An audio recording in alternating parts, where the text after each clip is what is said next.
Hi all, I thought we could carry on our look at the evolution of chess style, and we're coming to the end of the match that we were looking at in 1951 between Mikhail Botvinnik and David Bronstein.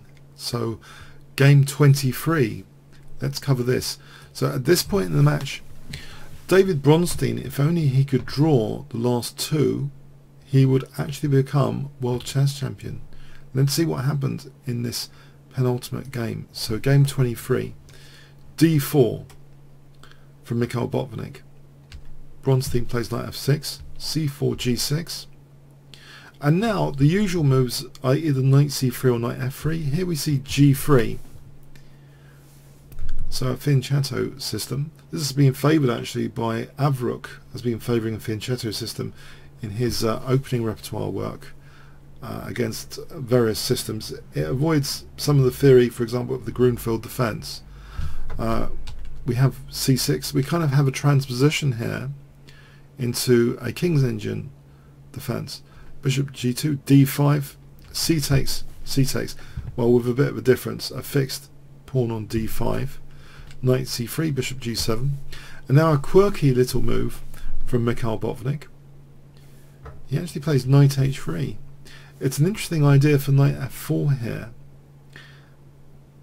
Now, David Bronstein actually gave up his light square bishop.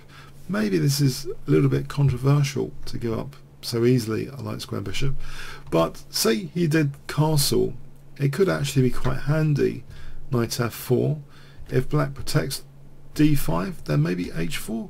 This kind of continuation, although it doesn't technically promise white much of an advantage, so it's not maybe that scary if this rook was active there. It's not that great. So anyway, bishop takes h3 was played. Bishop takes, knight c6, bishop drops back, e6, e3, black castles, bishop d2, rook c8, white castles, knight d7, knight e2, queen b6, hitting the pawn's protected, rook f d8, knight f4, maybe the idea to centralize with knight d3 soon, knight f6, queen b3, not minding the exchange of queens. That would activate this a1 rook. Black plays knight e4. Now white takes on b6 and he preserves his dark square bishop with bishop e1. Knight a5, knight d3 now, bishop f8. It doesn't matter about a rook infiltration here. It seems white would be okay, for example, like this. It doesn't matter. So we have bishop f8, f3, the knight's kicked to d6, bishop f2, bishop h6. Again here it doesn't really matter about rook c2 because this could be just challenged, and for example if there isn't an exchange of rooks here, then that's trouble for black. After bishop f1 holding d3 and then bishop e1 to follow, so the rook would be swallowed whole. So that's no good really, that infiltration. It might seem tempting but it doesn't actually do anything. So we have here this position after bishop h6, rook c1. Now rook fe1 protecting e3, that was attacked, knight a5. Some manoeuvring here, but you can see white's retaining his bishop pair. They look quite passive at the moment, but the power is there.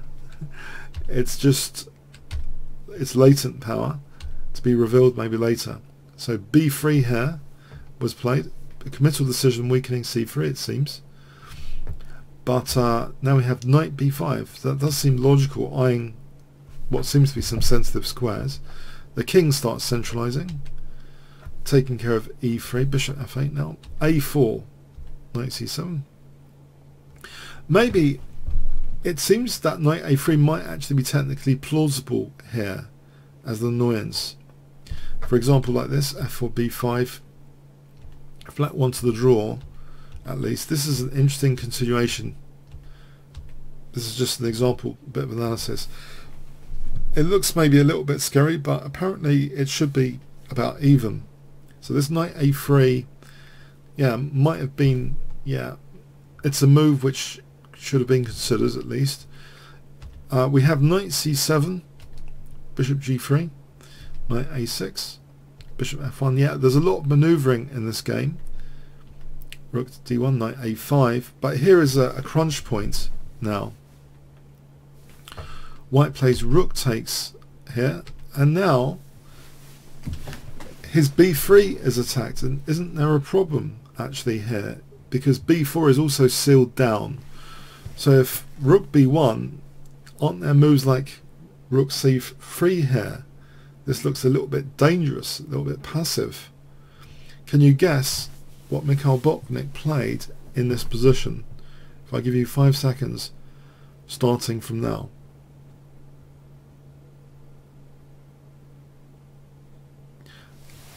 Okay, rook c1. He gives up a pawn basically, because after takes, he's only temporarily protecting b3 after bishop a3. But what he's doing now after king d1 is provoking black to give up that dark square bishop, and we're left with the two bishops against two knights, which is actually an interesting scenario. Now this is taken. It's a very, very interesting scenario. Is there enough compensation for white with this bishop pair here? These pawns are doubled though, so this extra pawn doesn't seem such a big deal. So is it such a big risk with these pawns doubled? It's not really an extra pawn, is it? King c3, king f7, e4. Now here, perhaps this is a mistake now, a critical mistake, which may have cost David Bronstein the World Chess Championship. Basically, f5 was played. Apparently, to keep things stable, knight c6, and it's an even position, you know, for ed. It's difficult to see how black would be broken down. These pawns are all helping each other. They're on the network. They're all helping each other. This one's helping that. There's no isolated pawn.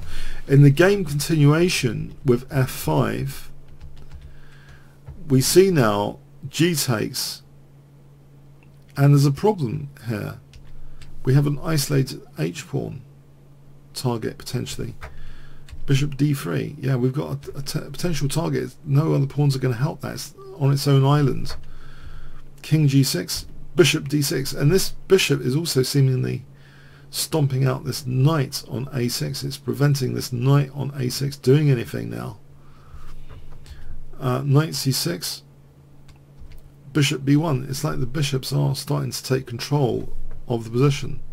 King f6, bishop g3, and here black actually took on e4. It's starting to get a bit tricky after f takes. h6, that pawn is also, it's feeling the heat now, moving away there. Bishop f4, it's targeted now. h5, it's brought forward. e takes, it's fixed. The poor thing is fixed. Knight ab8, check, king f7, bishop f5, preventing that poor knight from coming out.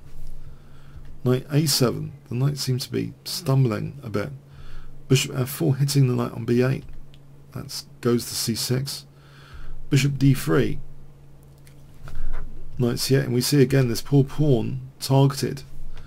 King g6, check, king f6, bishop e2, king g6, bishop f3, and it looks as though black's getting tied up.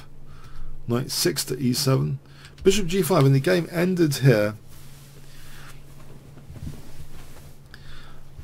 Is black actually lost? Is it a Zugzwang, as many people believe? It's a kind of Zugzwang. The game ended here. Well, if we take an ordinary looking move which isn't the best, then black does crumble. Say knight g8. For example, this could be the method, just taking and then king b5. And this is just winning for white. This scenario where that pawn, the a pawn, is winning.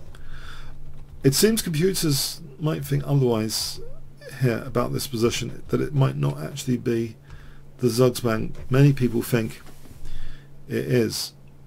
There's a startling continuation, and I've checked with multiple engines, and even got the latest, absolute latest cutting edge world champion engine at the moment, which is the latest version of Houdini 6, version 6. It's at the top of the computer rating list, and it's basically the same sort of analysis as someone did on very powerful hardware on chessgames.com even 3 years back with Ribka even. It matches that analysis basically. And black apparently can set up what seems to be a fortress type scenario with b5. So he gives up one pawn. It was a double pawn anyway, so no big deal there. What has it achieved? Let's see, king d3, knight g8. There's no entry points. The thing is, by fixing that pawn, that's pawn stopping the king entering the position. And even, you know, giving up another pawn seems outrageous. Is really black drawing this. So it's 2 pawns given up. So white is with the 2 bishops and an extra pawn. Isn't this just winning for white? Well, let's have a look. Knight f6. Now here is a point of initial controversy. I thought maybe bishop c6 was stronger than bishop e4. It doesn't matter. If we follow bishop e4 check just for a moment, so this is analysis. This is all analysis. King f7, bishop g2. It seems white's not able to make progress. If white ends up losing that pawn, white's not making much progress here at all. Even if he gets his d pawn down there and the king more aggressive. Apparently it's difficult for white to improve the position. And on bishop c6, initially I thought there was a win here, allowing, it seems, the threat of king f5. So the point of the bishop e4 check was to stop king f5. But even if we allow it, I thought this was promising initially. There's continuation. Pardon me, I found the critical point where I erroneously, for some reason, was believing knight c8 was the move here. But it's actually king e6. And that seems to hold the virtual fortress, believe it or not. On knight c8, white is doing well after bishop f3, because now, after knight d6, d5, and white is winning this, it seems. For example, king e5, bishop takes, king takes, bishop takes h5, and white is winning this. This h-pawn is dangerous, and white can swing the king across and basically win the endgame here with the h-pawn. So, but there's a crucial difference here to be made if we look at this again, that basically instead of after we have king e6 instead, basically. Instead of knight c8, we have, which allows bishop f3 and that pawn sack, we have in fact king e6. And this apparently is fine for black. So for example, bishop f4, knight f5. Black maintains a virtual fortress. White's a pawn up, but can't do anything with it. Now this is absolute best play. It's just, this is a theoretical basis, a theoretical consideration basically. It's a bit of problem type analysis. So anyway, yeah, it turns out with absolute best play, maybe black could have held on for a draw, and it was a critical point in the match. But I think you'd need another adjournment to find this kind of stuff, this b5 continuation. So anyway. So this was game 23.